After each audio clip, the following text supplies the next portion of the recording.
Sweeney, why don't you go ahead and kick us off? Hey, Pat, thanks for taking some time. I had a question regarding the Chiefs' top pick, Clyde.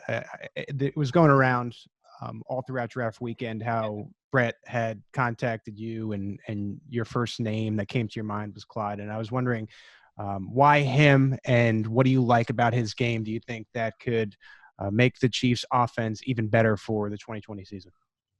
Yeah, I think the first thing that stood out about Clyde was when the competition and the games got bigger, it seemed like he played better. And I always love guys that can rise to the competition. And whenever you're on the biggest stage, you play your best football and you rise up and compete with your team.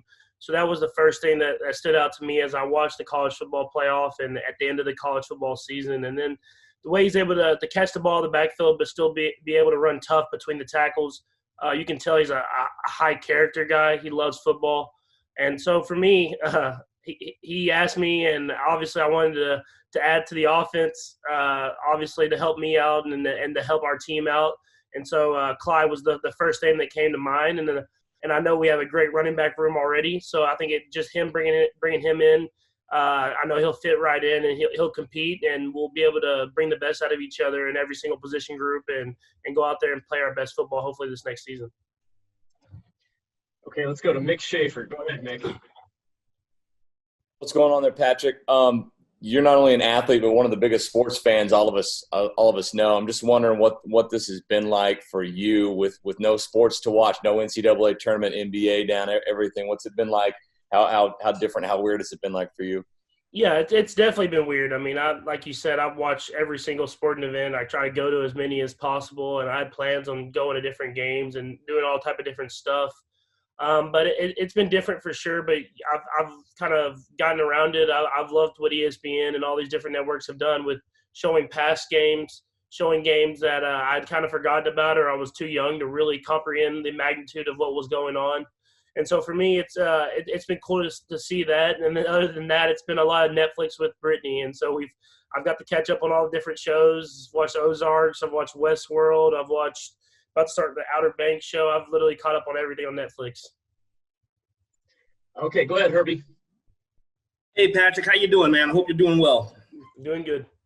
Hey, Clark Hunt last week during the draft had mentioned what it feels like now to be the hunted. And I'm curious, as the Super Bowl MVP and the repeating champion here, what's it like for you knowing, especially considering how the AFC West loaded up and the Ravens loaded up, and it seems like they had the Chiefs in mind, but like, what's your mentality knowing that the competition is really coming at you? Yeah, I think the last couple of years we've kind of seen that change. At least since I've been here, I think with what Alex did and the back-to-back AFC West championships before I came in, and then in my first year going to the AFC Championship game, you've realized that teams have really studied your game plan, studied how you attack the football field, and try to have different ways to combat that they don't play against with other teams. And so for us, it's kind of coming in with that mindset of being prepared for everything. Making sure you really go into detail on the scouting reports and everything like that, because you're going to get the best effort and the best change up of every single team. And so for us, we've seen what the other teams in our division have been doing, and we understand that they're trying to come out there and compete against us and try to take the crown for us. So it's about us getting better within ourselves so that we can go out there and play our best football when it comes down to it. Let's go to Nate Taylor. Go ahead, Nate. Hey, Patrick, thanks for doing this. I have a two-part question. The first part is in regards to the possibility of you signing maybe an extension before training camp. How, Brett Veach mentioned that it's sort of important that the team maybe handle that before training camp starts. For you, how important is it to get that sort of completed so that you can get, focused back on football? And then my second part is, being one of the leaders on the team, when not being able to see everybody because of the pandemic, how have you tried to demonstrate leadership in this, unusual time? Yeah, with the first part, I mean, for me, I think I've been in a unique situation where I've grown up getting to see a lot of guys go through contracts and doing a lot of different things and having an understanding of how it all works. For me, obviously, I want to be a Chief for a long time. I want to have a contract that says that, and that I can go out there and know that I have that security and everything like that. But I I understand and trust the Chiefs organization and everybody in it that they're going to handle it the right way. I trust my representation that they're going to let me ease my mind and let me go out there and just love the game that I've loved playing. And so for me, whenever that happens, it happens. But I'm going to focus on being the best football player I could be every single day. And then to that second part, I think the best thing about this team is that we have a lot of leaders on this team. And I always say it, but with everything going on, I can really trust those guys are going to get out there and put that work in.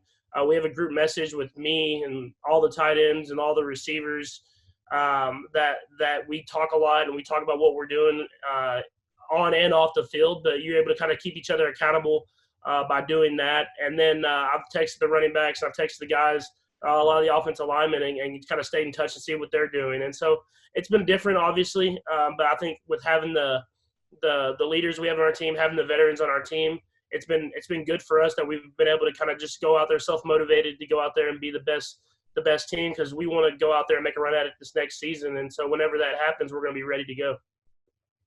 Let's go to James Palmer. Go ahead, James. Hey, Patrick, just curious about your training and kind of how you're going about your day-to-day in this situation. Kind of run us through kind of what you can do, who's there, kind of what you're, compared to your normal off season. And then also, as you and Andy like to try to add new things, how do you guys go about that portion of it as well? Do you have like a whiteboard behind you? Like, how do you guys break this stuff down? Yeah, so as far as training goes, it helps out that my girlfriend's like an at-home fitness guru. So she actually writes up a lot of the workouts that I was doing before we got to these off-season training things. And so my trainer in Dallas, and then Coach Rubes, our trainer with the Chiefs, have all kind of put together these workout plans for me to make sure that I'm getting what I need. And then I'm actually got lucky enough that I was already, before this happened, I'd already started putting in a weight room in my house. And so I have a lot of the equipment already at the house and able to utilize a lot of that stuff. And then what was the second part of your question? I forgot about that. It was just as you and Andy try to implement new things that you can talk to each other about the playbook and do different things offensively, how do you kind of break it down? I know some quarterbacks have whiteboards behind them and they can do different things, sharing a screen. How do you guys go through that process? Yeah, we actually, with the different, it's not Zoom, but it's another type of virtual meeting program that we have. They're able to share stuff, and we're able to go through just like in any other meeting, and they show us different plays. They send me stuff kind of on my own, and Coach Reed's good about that, of just keep asking me kind of what I like and what I don't like and everything like that. And so, I mean, it hasn't stopped at all. I feel like we were getting in the exact same amount of work we would be if we were in the facility as far as those meetings go. And so we have a good staff with Kafka, Coach Bieniemy, with Coach Reed, who are always being innovative. And I know Coach Reed's going to have more and more stuff as we keep going. Let's go to Matt McMullen. Go ahead, Matt. Hey, Patrick, you and your teammates have done so much for the community during all these crazy times. I'm just curious, what's it mean to you that you can use your platform to help people that are facing struggles because of this? Yeah, I mean, it's awesome. I think what Tyreek did of kind of igniting everybody to give back to the Harvesters organization and the Kansas City community was awesome. It was something that I was trying to find the best way to do, and then he kind of started it, and it kind of spiraled through the whole entire team, and we were able to really go out there and help the community. And it hasn't stopped there. I mean, guys are doing whatever they can and using their platform, using the things that they've gotten and that the community has given to them to give back. And so obviously we're not in the times that we want to be in. We want to be out there playing football and living life, being outside, doing whatever it is. But we're going to do whatever we can to come together, face the adversity, just like a football team would do. We're going to do that at a bigger scale with the world and go out there and fight it so that we come out on the other side and we're able to enjoy it together. Let's go to Adam Teicher. Go ahead, Adam. Hey, Pat. That TV special on Alex Smith and his injuries tonight, I was wondering, since he left the Chiefs, what your communication has been with him, and particularly since his injury. Yeah, we talk probably every 2 or 3 months at a time. We'll text and have a few conversations. Mostly it's about how the families are doing. Building that relationship that I had with him for a year, seeing him every single day, and then getting to go out to eat with his family, and then him with mine. I mean, we built a great relationship, and obviously I knew a lot of the stuff that was going on as far as surgeries and when he had the infection and everything like that.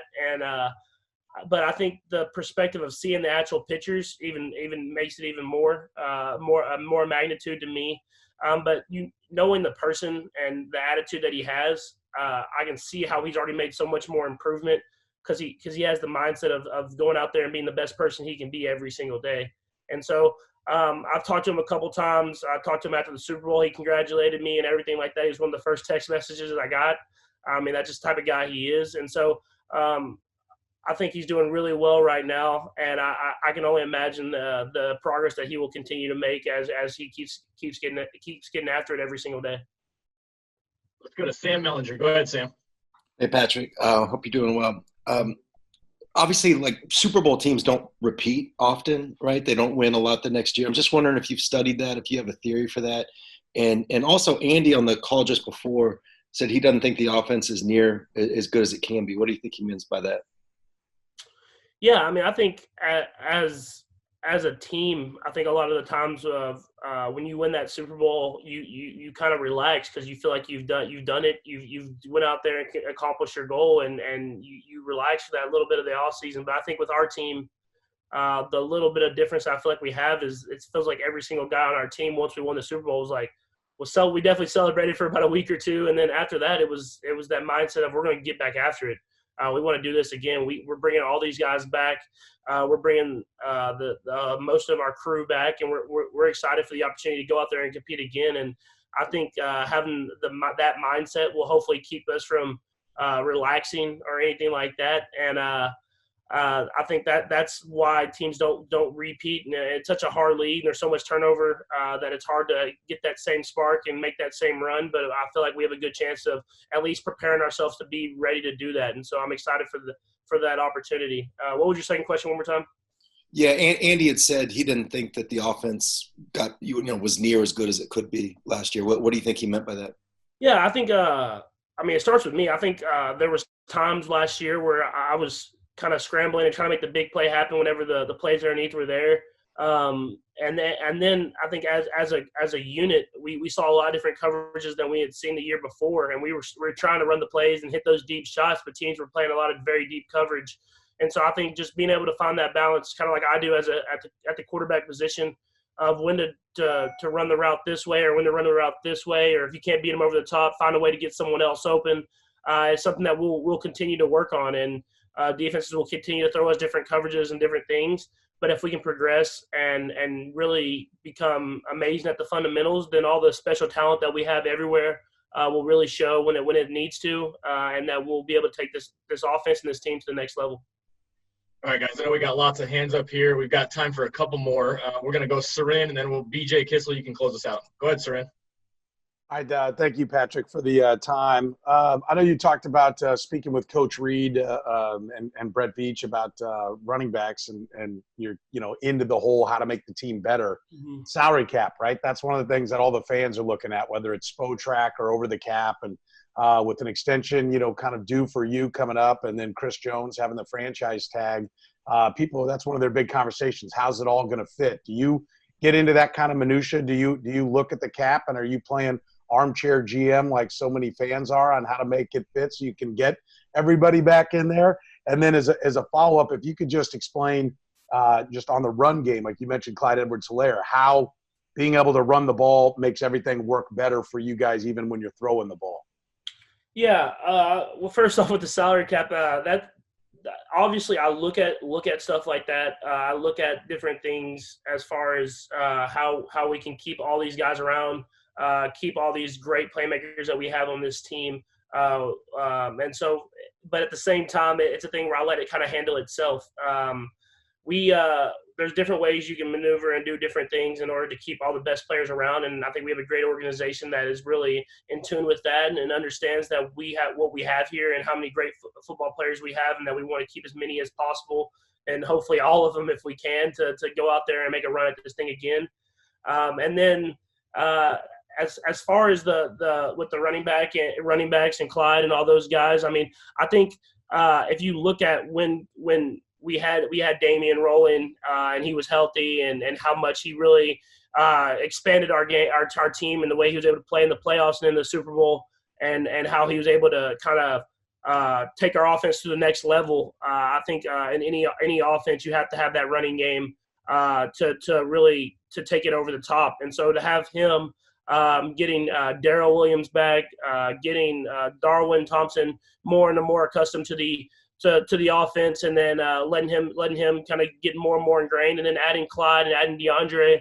I think we're gonna have a lot of great running backs that really care and really want to put in the work to be the best. And I've always believed in competition brings the best out of everyone. And so for me, it's about going out there, letting those guys eat. I mean, all those guys can run, all those guys can catch, all those guys can block. And so it's a luxury for me to have guys like that in the backfield who are going to go out there and compete every single day. All right, BJ, close out. Patrick, again, appreciate your time. Just with this virtual environment and the way that you guys are going through these virtual meetings, and Coach and Brett have talked about in the past, getting guys who love football to be a part of this. As you're in this environment, how can this kind of weed out, I guess, in some ways, teams and players that aren't necessarily as bought in as you guys? Just how does having the right kind of guys who love football and love, the process in this kind of environment, just another added benefit for the way that this roster has been constructed? Yeah, I mean, you said it. I mean, when you have this different scenario where you have to kind of, I don't want to say adversity with everything going on, but it's an adverse situation because it's not the same as you would usually have, and where you're able to kind of go in and hold each other accountable because you can see everybody all day long pretty much. Now it's about who loves football, who loves the progress, and who wants to get better every single day. I mean, Coach Reed's trusting us to go out there and be the best person that we could be in order to help the team. And so I feel like the guys that we have understand that they don't want to just win one Super Bowl. They want to make a run at this thing again. They want to play the best football every single year that they can. And when you have guys like that, you can trust that they're going to be working out every single day. They're going to be preparing themselves, not only in the 2 hour, 4 hour, whatever window it is to learn with the coaches, but to take that stuff home with them, study that stuff at night whenever they got their own free time. And when you have guys that love football, you understand that you're going to have people that will take that stuff home, do that extra work in order to prepare themselves to be ready for whenever the season comes. Patrick, appreciate you joining us, man. Thanks for the time. Yep, thank you. I appreciate it.